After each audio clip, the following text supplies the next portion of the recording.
Selamat pagi, nama saya Seri Arita Ginting, NPM 18140034, Prodi Pendidikan Guru Sekolah Dasar, Institut Pendidikan Tapanuli Selatan, mata kuliah Pengembangan Media dan Bahan Ajar IPS DSD.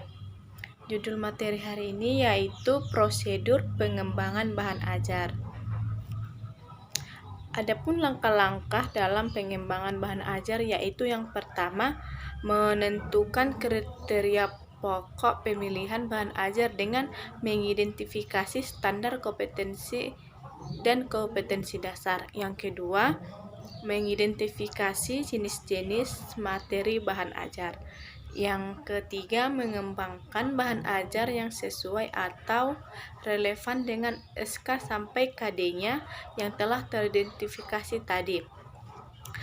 Adapun 4 langkah utama dalam prosedur pengembangan bahan ajar yang baik adalah sebagai berikut. Yang pertama yaitu analisis. Pada tahap ini, dicoba untuk mengenali siapa peserta diklat dengan perilaku awal dan karakteristik yang dimiliki.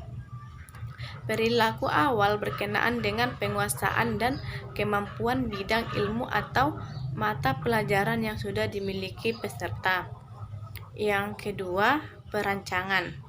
Dalam tahap perancangan, ada beberapa hal yang harus dilakukan atau diperhatikan, yaitu yang pertama, perumusan tujuan pembelajaran berdasarkan analisis.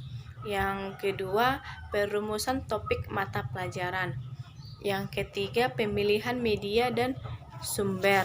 Yang keempat, yaitu pemilihan strategi pembelajaran. Yang ketiga, pengembangan. Persiapan dan perancangan yang matang sangat diperlukan untuk mengembangkan bahan ajar dengan baik. Tetapi beberapa saran yang dapat membantu untuk memulai pengembangan bahan ajar, yaitu yang pertama, tulislah apa yang dapat ditulis, mungkin berbentuk LKS, bagian dari penyusunan buku atau panduan praktik. Yang kedua, jangan merasa bahwa bahan ajar harus ditulis secara berurutan.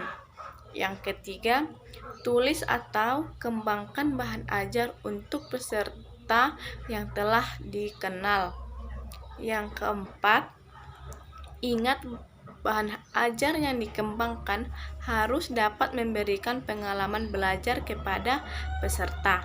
Yang kelima, ragam media, sumber belajar, aktivitas atau umpan balik merupakan komponen penting dalam memperoleh bahan ajar yang menarik.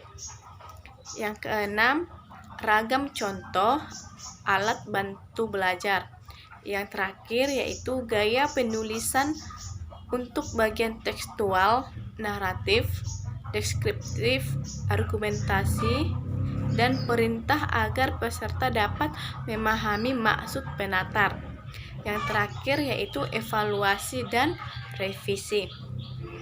Evaluasi merupakan proses untuk memperoleh beragam reaksi dari berbagai pihak terhadap bahan ajar yang dikembangkan. Secara umum, ada 4 cara untuk mengevaluasi bahan ajar, yaitu yang pertama, telaan oleh ahli materi. Yang kedua, uji coba satu-satu. Yang ketiga, uji coba kelompok kecil. Yang terakhir yaitu uji coba lapangan. Cukup sekian dari penjelasan saya pada pagi hari ini. Jika ada kata saya yang salah, saya mohon minta maaf. Selamat pagi.